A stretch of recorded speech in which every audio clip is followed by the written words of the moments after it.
Napansin niyo ba na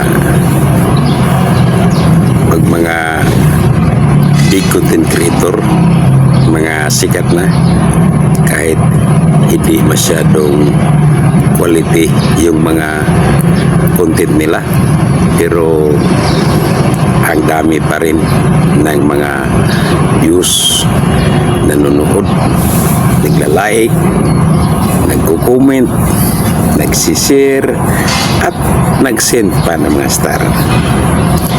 Alam nyo kung bakit? Dahil maraming magko-comment sa kanila, mayakap, count me in, let's go. Yung mga small content creator, dumidikit yan para mapansin, dahil malaki na sila, malaki na yung mga followers nila.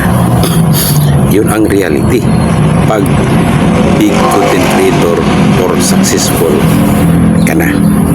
Pero alam nyo, kahit anong effort mo, kahit anong ganda ng content mo, pag small content creator, tingnan mo, mababa pa rin ang views ng content mo. Kahit gayahin mo pa kung paano niya ginawa, baka sa tingin mo mas okay pang sa'yo, pero ang reality, mababa pa rin ang mga views mo. Alam niyo kung bakit? Dahil hindi pa tayo kilala at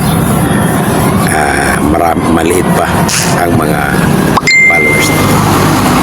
Pero alam nyo, pag continue lang tayo, yung mga naabot nila ng mga numbers of followers, maabot rin natin. Dahil packet naman tayo ng packet ang mga followers natin. So yun lang. So sana i-gabay o i-bless tayo ni Lord ngayong araw at bigyan tayo ng protection. Maraming salamat.